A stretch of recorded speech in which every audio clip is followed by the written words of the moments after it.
বলুন তো পৃথিবীর প্রথম মানবকে? পিতা মাতা ছাড়া কিভাবে মানবই শুরু হলো? মহান আল্লাহ তাআলা পবিত্র কোরআনে মানুষকে সৃষ্টির রহস্য এবং কেন সৃষ্টি করা হয়েছে তার বিস্তারিত বর্ণনা করেছেন। প্রথম মানব হিসাবে মহান আল্লাহ তাআলা মাটি হতে আদম আলাইহিস সালামকে সৃষ্টি করেন। প্রথম মানুষ আদি পিতা আদম আলাইহিস সালামকে আল্লাহ তাআলা সর্ববিষয়ে জ্ঞান ও যোগ্যতা দান করেন এবং বিশ্বে মহান আল্লাহর খিলাফত পরিচালনার মর্যাদায় অভিষিক্ত করেন। সাথে সাথে সকল সৃষ্ট বস্তুকে করে দেন মানুষের অনুগত। হযরত আদম আলাইহিস সালামের সৃষ্টির মূল উপাদান হলো মাটি, তাই তাকে আদম বলা হয়। প্রক্ষান্তরে হাওয়া আলাইহিস সালাম হলেন আদম আলাইহিস সালামেরই একটি অংশ। আদম আলাইহিস সালাম ছিলেন তখন জীবন্ত ব্যক্তি, তাই জীবন্ত ব্যক্তি থেকে সৃষ্টি করার কারণে হাওয়া আলাইহিস সালামকে বলা হয়ে থাকে হাওয়া, যা হাই শব্দ থেকে উৎপন্ন। পবিত্র কোরআনে মহান আল্লাহ তাআলা পর্যায়ক্রমে আদম আলাইহিস সালামের সৃষ্টি সম্পর্কে যে ব্যাখ্যা দিয়েছেন, পৃথিবী হতে জিন জাতিকে মহান আল্লাহ তাআলা বিতাড়িত করার পরে একদা ফেরেশতাদেরকে ডেকে বললেন, আমি পৃথিবীতে খলিফা অর্থাৎ প্রতিনিধি সৃষ্টি করতে চাই, বলো এই বিষয়ে তোমাদের বক্তব্য কী?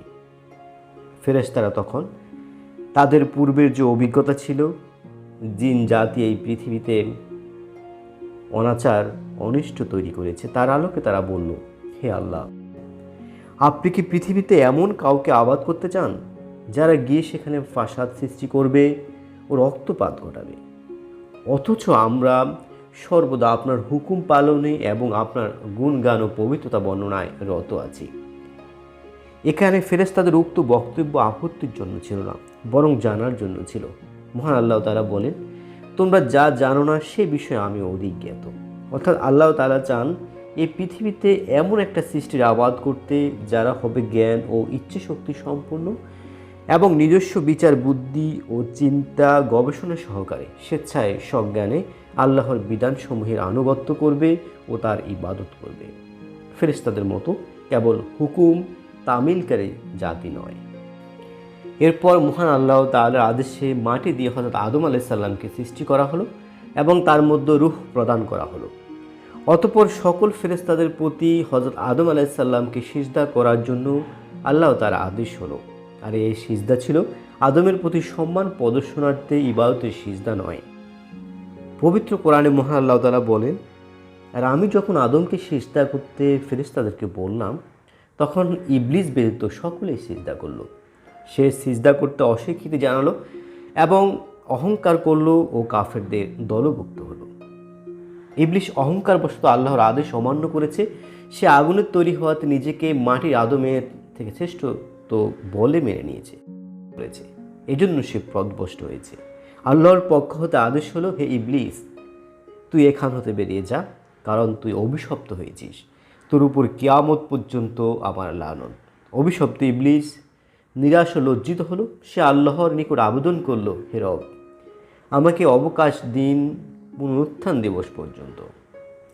হে আল্লাহ, আপনার সমীপে আমার দ্বিতীয় আবেদন, আমাকে আদম সন্তানের অস্থিমজ্জা ও রগসমূহে প্রবেশের সুযোগ দিন আর আমাকে তাদের দৃষ্টির আড়ালে রাখুন।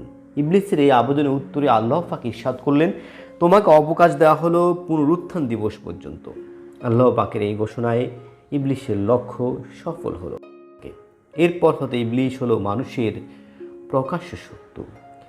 আদম আলাইহিস সালামকে জান্নাতে প্রেরণ এবং হাওয়া আলাইহিস সালামের সৃষ্টির যে রহস্য, এটিও বর্ণনা করা হয়েছে পবিত্র কোরআনে খুব সুখ্যানুভাবে। এরপর আল্লাহ তাআলা পাকের হুকুমে ফেরেশতারা আদম আলাইহিস সালামের আসন জান্নাতুল ফেরদাউসে এনে রাখেন এবং আল্লাহ পাক আদম আলাইহিস সালামকে সকল নিয়ামত দান করেন। এত সত্ত্বেও তিনি মানসিকভাবে স্বস্তি বোধ করেছিলেন না।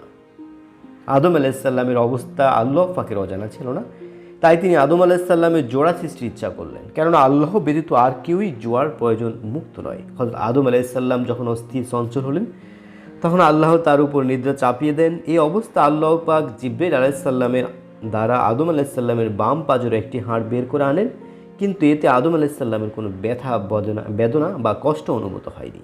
এই অবস্থায় তিনি যদি ব্যথা বেদনা বা কষ্ট অনুভব করতেন, তবে পুরুষের হৃদয়ে নারীর জন্য প্রেম প্রীতি আর ভালোবাসার সৃষ্টি হতো না। আদম আলাইসাল্লামের প্রাজুরের হাড় থেকে তার জীবনসাথী হল হাওয়া আলাইসাল্লামকে সৃষ্টি করেন। চেহারার সৌন্দর্য রূপ লাবণ্যে তিনি ছিলেন অনন্যা। তদুপরি আল্লাহ তাআলা হাওয়া আলাইসাল্লামকে বুদ্ধিমত্তা, লজ্জাশীলতা এবং পরিপূর্ণ প্রীতি ও ভালোবাসার গুণ বৈশিষ্ট্য দিয়ে পরিপূর্ণ করে সৃষ্টি করেছেন। তাকে বেহেশতের সুসজ্জিত পোশাক পরিয়ে, স্বর্ণ খচিত মুকুট মাথায় পরিয়ে স্বর্ণ খচিত আসনে বসানো হয়। অতঃপর হযরত আদম আলাইসাল্লামকে নিদ্রা থেকে জাগ্রত করে হাওয়া আলাইসাল্লামের সাথে তার দেখা করানো হয়। জান্নাতে মহান আল্লাহ তাআলা দুজনের বিয়ের ব্যবস্থা করেন এবং আদম আলাইসাল্লাম কর্তৃক মোহরানাও প্রদান করা হয়। অতঃপর আল্লাহ পাক ইরশাদ করেন, হে আদম, তুমিও তোমার স্ত্রী জান্নাতে থাকো এবং তা থেকে যা ইচ্ছা সানন্দ চিত্তে বক্ষণ করো, কিন্তু ওই গাছের নিকটবর্তী হয়ে না, অন্যথায় তোমরা জালেমদের অন্তর্ভুক্ত হয়ে যাবে। এরপর মহান আল্লাহ তাআলা বলেন, অতঃপর আমি বললাম, হে আদম, এই শয়তান তোমার ও তোমার স্ত্রীর দুশমন, সুতরাং সে যেন তোমাদেরকে বেহেশত হতে বের করে না দেয়। শয়তানের ধোঁকা থেকে তারা যেন সব সময় মুক্ত থাকে।